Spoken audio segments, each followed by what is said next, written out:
As a young boy, I grew up watching James Bond movies. I was always wowed and impressed by the heroic actions, his bravery, his allure to women. And in no small part, all the little gadgets provided by Q to ensure that James Bond made it back home safely. Everything was always delivered on an excellent level. The locations were absolutely sublime. Buildings and the hotels were always the top tier level hotels, and the yachts that they sailed on were British built oysters, not to mention the cars, etc, etc, etc. It set the standard at a very young age of what the perfect 007 agent could be, and I was lucky enough to grow up during the times of Sean Connery and Roger Moore were the primary James Bond actors, but also very much enjoyed seeing Timothy Dalton, Pierce Brosnan and Daniel Craig, each of which slightly different but maintaining that really high level of personal capability. So when I got my hands on 007 First Light, I was expecting or hoping for an awful lot. And I've got to say that 007 First Light is a very, very good Bond game that repeatedly threatened to become a great one, before pulling itself back towards something a little safer, a little sillier and a bit more arcade-like than I really wanted. Which is quite strange because some of the death scenes are barbaric and extreme, to say the very least.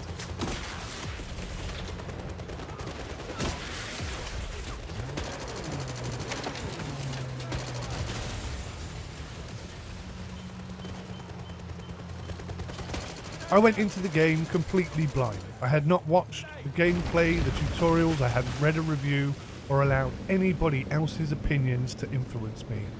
I selected purest difficulty, that's the hardest difficulty available, and within the opening few minutes I was thoroughly invested. Presentation throughout was cinematic, the environments looked superb, and it immediately felt as though somebody understood what makes James Bond exciting. Having now finished the entire campaign, I still think that this is an enormously enjoyable game.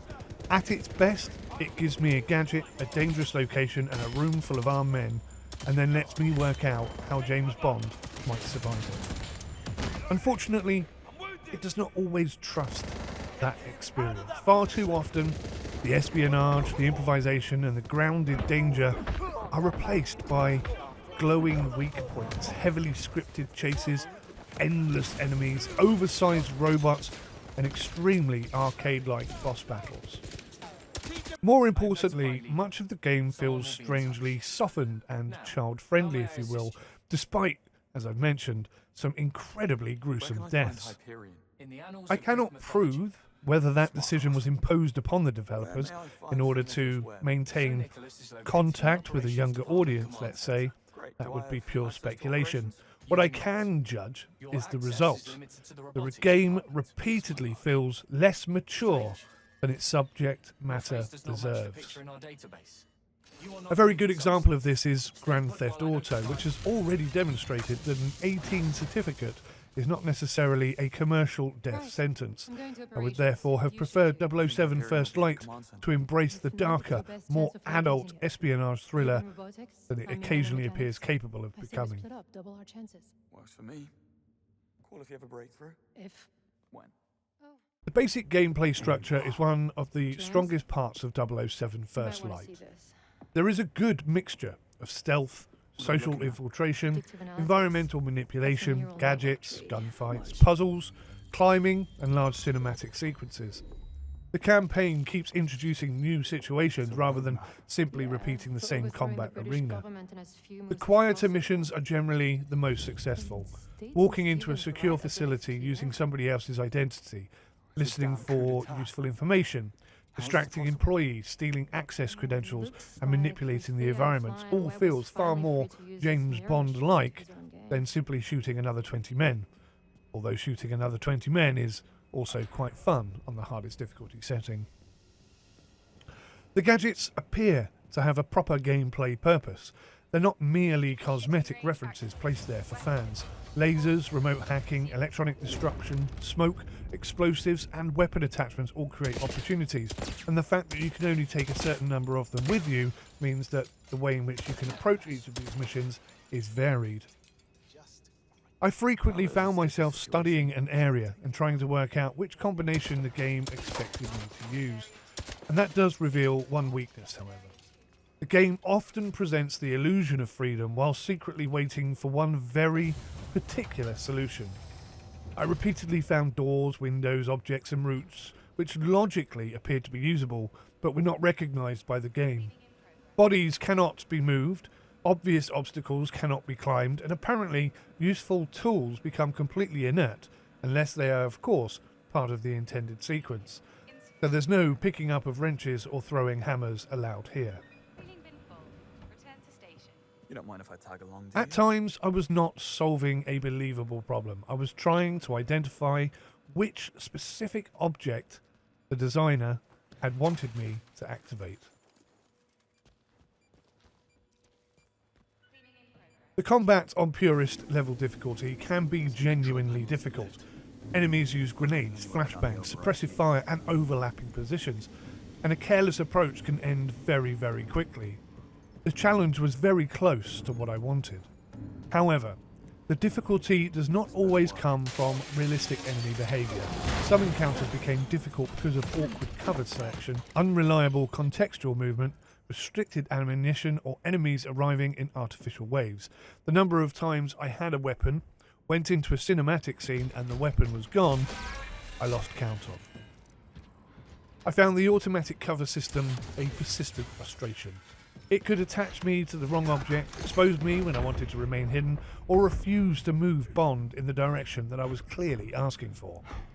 That is particularly damaging on Purist, where one clumsy movement can undo an otherwise perfectly careful approach.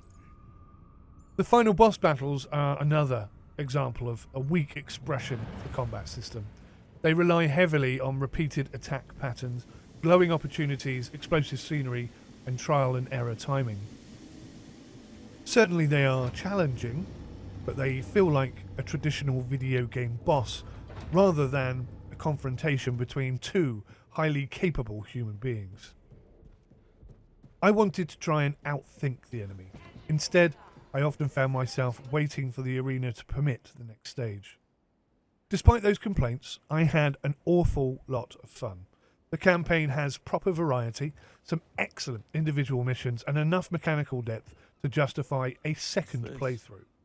What I might ask and what I might push for is a hardcore mode, where not every route that you're supposed to take is indicated by blue. You'll know what I mean if you've played it.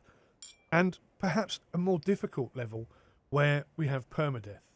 When 007 First Light gets Bond right, it gets him very right. Bearing in mind, this is a young man, and we've never had a young man Bond before now. Very interested to see what the next movie is like, because I'm not entirely sure who the new Bond is. Could be very interesting indeed. I found the dialogue, the locations, the gadgets, the tailored presentation and gradual transformation from an unproven recruit into a 007 agent a convincing origin story. The game understands that Bond should be observant, adaptable and slightly insubordinate. And he succeeds because he notices opportunities that other people might miss and is willing to act when somebody tells him to stand down. And that characterization works for me. There are also excellent quieter moments aboard boats, inside secure offices, and while exploring elaborate facilities. The Antarctic Research Complex is particularly memorable. It is enormous, visually distinctive, and filled with convincing incidental conversations and environmental details. The performances generally support the story well. The relationship between Bond, M, Moneypenny, and the wider organisation gives the campaign a proper sense of progression. My problem is the inconsistent tone. 1 minute the game is dealing with betrayal, political manipulation, murder, and the possible exposure of Britain's entire intelligence network. The next, it behaves like a Saturday morning adventure designed to ensure that nobody becomes too uncomfortable. The contrast becomes even stranger when certain takedowns and deaths are extremely violent. It feels caught between two audiences, an adult Bond thriller and a broadly accessible action game suitable for much younger players. And the result is not disastrous, but it does prevent several dramatic moments from landing quite as heavily as they possibly could. The more arcade-like sections also break the illusion and distract you from the immersion. The Valhalla driving sequence is kind of spectacular, but it feels more like controlling a weaponized theme park attraction rather than being James Bond. The enormous robot encounters and final bosses push the same problem even further. The amount of times I was looking forward to driving that car, only to do donuts in a warehouse, is a little bit disappointing. Furthermore, just to drum home the lack of realism, I must have killed 50 to 60 guys in that room, yet when I got out of the car and went to follow the bad guy, there were no weapons anywhere. I have to say, I enjoyed all of it. Some of it I'd be less interested in repeating, but some of the sections I'm definitely interested in playing more, especially around the stealth and infiltration missions. I really hope they add some DLC content and really push that side of things. More gadgets, more realism, an extra difficulty level, and I'll be right there. What's he doing?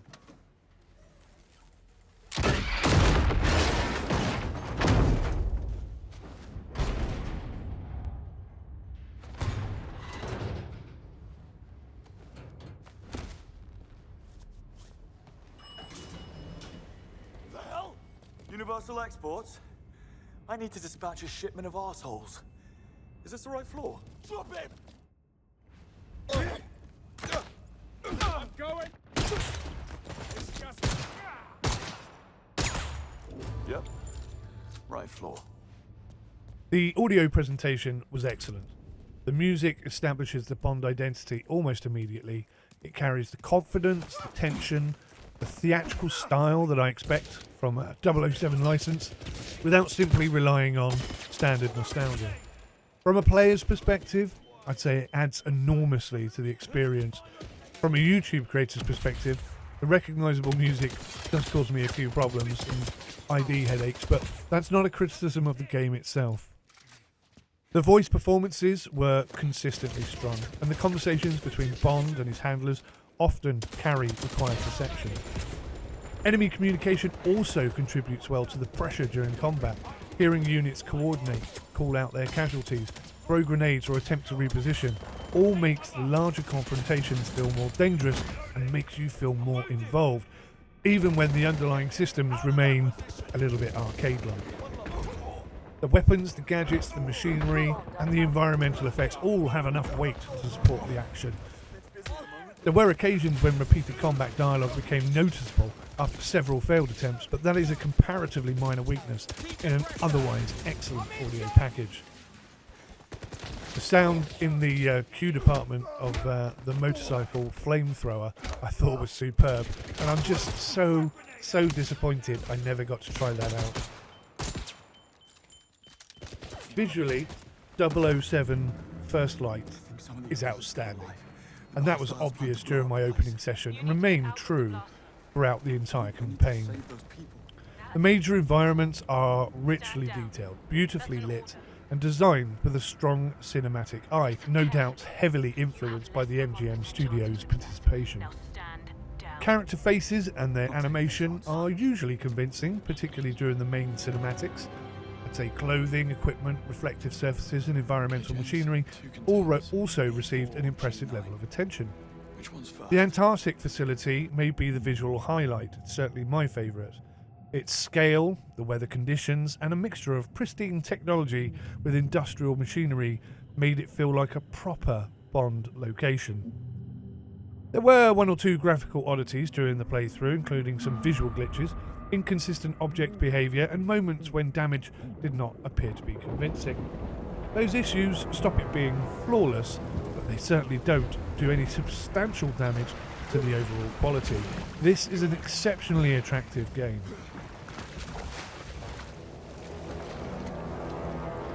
I did not experience any evidence of constant catastrophic instability, but the technical execution is noticeably rougher than the presentation suggests. The main problem is the control consistency. Contextual movement can be unreliable at times. Not all the time, quite often at the worst possible time. Bond may refuse to drop from a ledge or attach himself to an unwanted cover. He may fail to climb an apparently obvious surface or become awkwardly positioned against scenery. Several times I knew exactly what I wanted to do, but the game did not interpret the input correctly. Now, some objectives and some environmental solutions are also poorly communicated. I occasionally spent far too long searching because the usable object didn't stand out from the natural environment. There is a difference between making the player think and making the interaction unnecessarily obscure. 007 First Light sometimes crossed that line.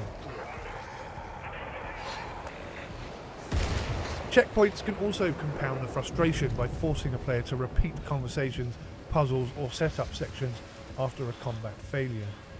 Weapon handling also has some odd limitations. The inventory rules do not always feel intuitive. Weapons can just disappear between sequences, and reloading early does not impose the sort of ammunition penalty that I would expect from a hardest difficulty setting. Once again, referring back to the fact that I think we need another tier of difficulty. Maybe a 007 level of difficulty. There were the occasional graphical problems and occasional strange reactions from characters and objects, but the persistent issue was mechanical friction rather than raw visual performance. For a heavily cinematic game, it held together very well. For a game demanding precision on purist level difficulty, the controls, in my humble opinion, require slightly further refinement. Bearing in mind I played the entire game on my Xbox controller and not on keyboard and mouse.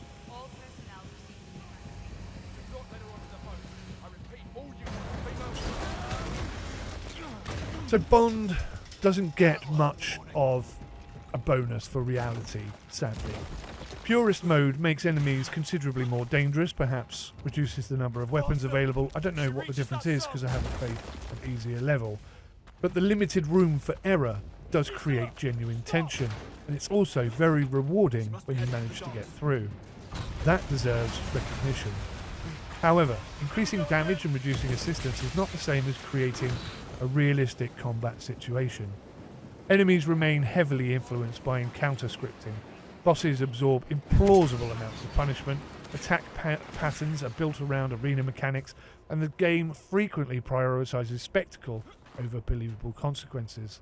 Now, arguably, that's rather James Bond-esque, but the inability to hide bodies that you have either killed or disarmed, the arbitrary restrictions on climbing and interaction, the generous ammunition handling, and the heavy signposted environmental systems all reduce that realism further and further. I also wanted an additional difficulty above purist, as I've mentioned multiple times. I think a 007 mode would be great. A mode without highlighted climbing routes, with stricter ammunition retention, more severe injuries, reduced interface assistance, and a single life or permadeath option. That would have suited this game very well and would be a challenge I would be very up for taking on. The existing hardest setting is challenging, don't get me wrong, but it's still unmistakably a cinematic action arcade gameplay experience. 007 First Light delivered very much of what I wanted from a modern Bond game. It's beautifully cinematic, visually superb, well acted and filled with memorable locations throughout. The stealth, the infiltration, the gadget-based missions all provide the clearest evidence that IO Interactive understands the character. I thoroughly enjoyed completing it, and I would happily return for another playthrough, especially if they introduced a 007 mode or some extra DLC. And that's important, because I was far less forgiving by the end, and that's important, because I was far less forgiving by the end than I had been during my first hour. The initial excitement survived the full campaign, but it became more measured over time. This is not the mature espionage experience that it very nearly was. It repeatedly compromises its stronger ideas with artificial restrictions. Clunky contextual controls, arcade bosses, and an oddly child-friendly tone which sits uncomfortably beside its more gruesome and violent scenes. As I've mentioned, the combat on purest difficulty is a proper challenge, but it could have been considerably more believable. The game tests reaction, pattern recognition, and patience more often than authentic tactical judgment. When it allows me to observe, infiltrate, and improvise, it feels like Bond. When it locks me into another oversized arena and asks me to shoot the glowing object for the 5th time, then it feels like any other game. That difference, I think, is what separates a very, very good game from a genuinely exceptional one. 007 First Light didn't deliver quite as much as I feel it could have done, but I'm so glad to have it in my collection, and I'll be looking forward to playing it again one day.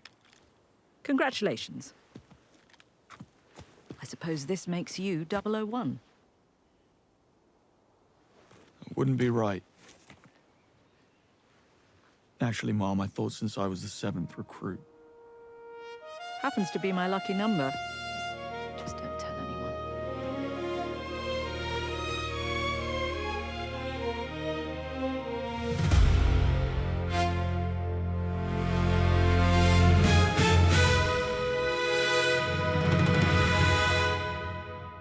Whispers of the night, whispers of a secret vow,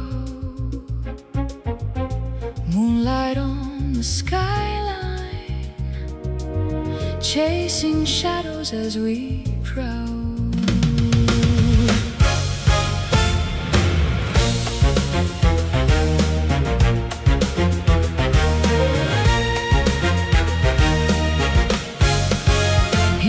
Of shadows, where danger walks alone, a glimmer in your eye, the fire you've outgrown, silhouetted promises dance on the edge of chance. We play the game of hearts with a perfect dim romance. Midnight whispers call, danger in disguise, a dance of fate unfolds beneath these velvet skies.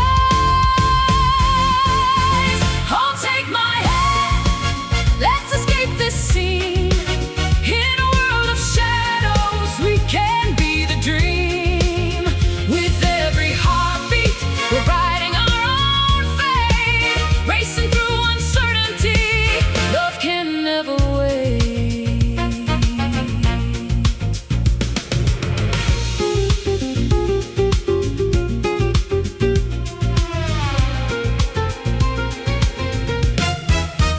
Cloaked in allure, every moment's a thrill, unraveling the mystery against the world we feel.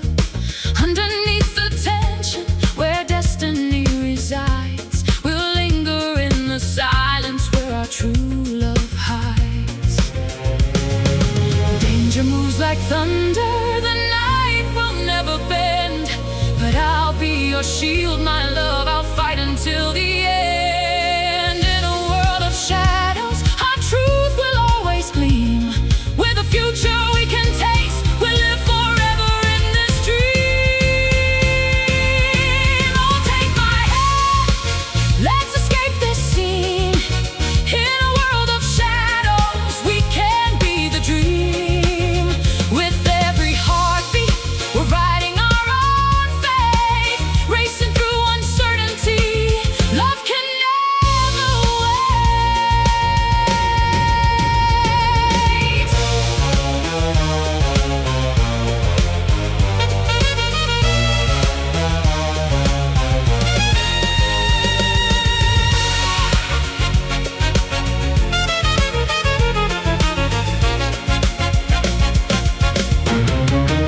So chase the dawn, beneath these stars we'll find. In the whispers of the night, love's the bond that binds. Our hearts will echo, the shadows fade to steal. In this world of our making, together we'll conceal.